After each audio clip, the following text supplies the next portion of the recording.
Heading मारो रामायणनी काव्यशैली। रामायणनी काव्यशैली। काव्यशैली હવે આપણે FYSYમાં ભણી જ ગયા છીએ। શૈલી એટલે શું? શૈલી એટલે શું ખબર જ છે આપણે। શું શૈલી એટલે? હે, રીત। પછી ઘણા બધા શબ્દ છે એના શૈલીના। પછી બીજો શબ્દ રીત, ભાષા, સ્ટાઇલ, કથન, કહેવું, ઉક્તિ। આ બધા પર્યાયવાચી શબ્દ સ્પર્ધાત્મક પરીક્ષામાં પૂછાય। તો શૈલી એટલે જે કંઈ કહેવા માંગે છે, જે કંઈ અંદર આવે છે। હવે આપણે વારે વારે રિપીટ નહીં કરીએ। સુંદરકાંડ શેનો ભાગ છે? રામાયણનો। એટલે રામાયણનો ભાગ છે એટલે રામાયણની જે શૈલી છે સુંદરકાંડની શૈલી આવશે। એટલે એ શૈલી કેવી છે? તો એના માટે શ્રી અરવિંદે બહુ સરસ કહ્યું છે કે રામાયણની જે અસર સમાજ સુધી પહોંચી છે એનું એક કારણ એની ભાષા પણ છે। ઘણા સુંદરકાંડનો પાઠ થતો હોય તો સરસ પોતે જોડે ગાઈ શકતા હોય છે ચોપાઈઓ। આ એની શૈલી છે। ત્યાર પછી કોઈ પરંપરા। રામાયણમાં આપણને ખબર છે કે શું શીખવાડ્યું છે। સુંદરકાંડમાં જ જોયું કે સેવક ભાવ છે આખા સુંદરકાંડમાં હનુમાનજીનો। તો કોઈ એક પરંપરા જે હોય એ કહેવું હોય। આપણે ઘણીવાર એમ કહીએ છીએ મારા ઘરે આમ જ થાય, એ પરંપરા છે, એ આપણા ઘરની સ્ટાઇલ છે, રીત છે, એમ જીવવું નક્કી કર્યું છે। તો એ પરંપરાને કહેવા માટે પણ એક શૈલીનો ઉપયોગ કરવો પડતો હોય છે, એક ભાષાનો ઉપયોગ કરવો પડતો હોય છે। અને પરંપરાને પ્રચલિત કરવી હોય, કોઈ ઘરડા બા ગયા હોય કથામાં અને રામાયણનો દોહો કે શ્લોક ગવાતો હોય, ભલે એણે વાંચ્યો નથી, ભલે એણે જોયો નથી, પણ એને સ્મરણ કર્યું હોય, આ પરંપરા છે, સ્મરણ કર્યું હોય, સાંભળ્યું હોય તો એ ગાઈ શકે છે, વાંચી શકે છે, બોલી શકે છે। એટલે જ્યારે પરંપરાને રજૂ કરવી હોય ત્યારે પણ કેવી શૈલી હોય? સરળ, સરળતાથી રજૂ થવી જોઈએ। હવે પરંપરા રજૂ કરે છે તો આદર્શ પણ આપવો પડે। તો અહીંયા આદર્શ શું છે? સમગ્ર રામાયણનો આદર્શ ભાઈચારો, ભાતૃભાવ સાચવવો છે।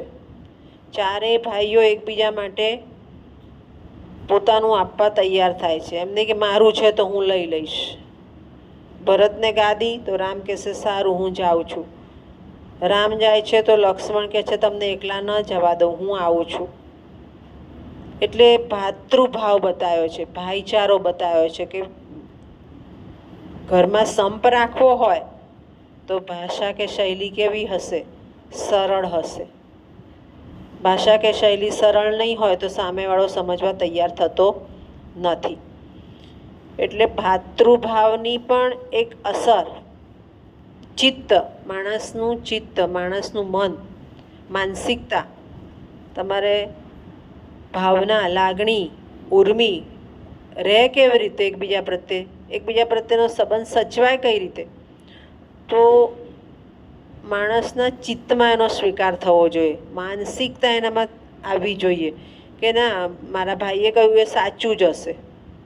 મોટે ભાગે જો સંપત્તિનો ઝઘડો હોય તો બે ભાઈઓ વહેંચી લેશે, વહુઓને જ પ્રોબ્લેમ હશે કે આ મારું ના તારું, ભાઈઓ એ પ્રોબ્લેમમાં નહીં પડે। કેમ? તો ત્યાં શૈલી મહત્ત્વની છે કે બંને વિચારશે કે અહીંયા મધ્યસ્થી માર્ગ કાઢવો પડે।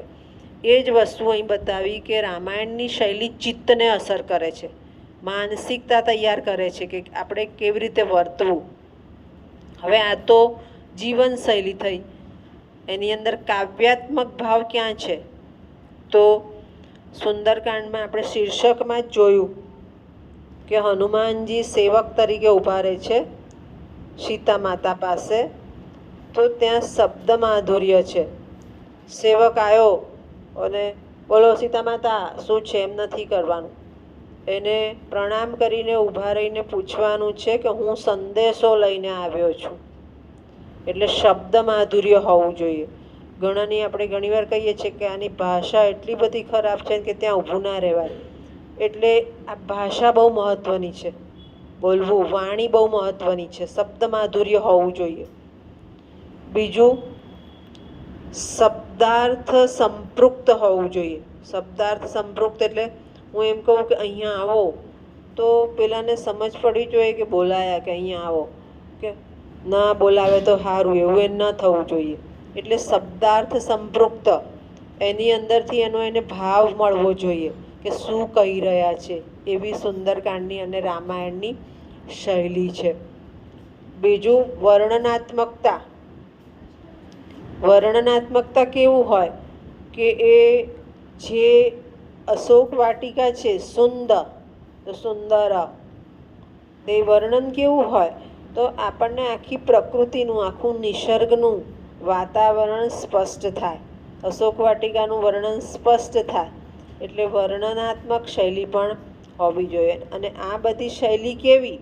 તો એ શૈલી વળી પાછી લોકપ્રિય અને લોકોને મનને પ્રિય પડે એવી હોવી જોઈએ. એની અંદર રસભાવ સચવાઈ રહ્યો હોવો જોઈએ. રસભાવ ક્યારે સચવાય? તો અલંકાર અને છંદનું માધ્યમ સપ્રમાણ જાળવ્યું હોય ત્યારે. એટલે રસભાવ પૂર્ણ શૈલી રામાયણની જોવા મળે છે. ખ્યાલ આવી ગયો? ટૂંકનોંધ તરીકે પણ પૂછાય, જનરલ ક્વેશ્ચન તરીકે પણ પૂછાય.